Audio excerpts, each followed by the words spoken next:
Some blue. Some blue. Sian Snook adores her 2-year-old daughter Seren, but soon after she was born, Sian developed postnatal depression. There were days it would feel like there was a black cloud over your head, and or I would fall into a hole and I didn't know how to get back out. I think the guilt that comes with that is horrendous, because you feel, I'm lucky I've got a child and she's happy, healthy, but those emotions around it are really difficult. The depression hit just as the pandemic started, making it much harder for Sian to access support. When you're diagnosed with something like that, you would expect to have your family and friends around you for support, and I just wasn't able to see anybody. I couldn't go out to baby groups, I couldn't interact with other mums. It was, really isolating. The study of more than 1,000 new parents who sought NHS help found that more than a quarter felt their mental health concerns were not taken seriously. Almost half said they had to wait too long to receive help.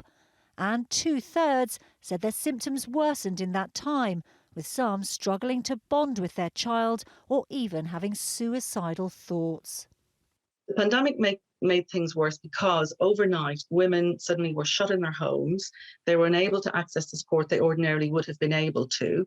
So all of those obvious everyday types of support, the initial places that new mothers seek support, were suddenly shut down overnight. The government says it's investing £500 million to support parents in England, including £100 million for mental health services.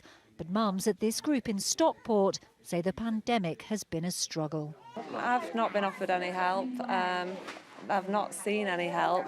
If it's out there, it's not advertised. I think it's a little bit of a taboo. I think there's a lot of mums who maybe don't admit that they feel isolated or a bit lonely or need help, because it should be this really sort of blissful time in your life. I think that's sort of the main problem. George's chair? Yeah. Want a little chair?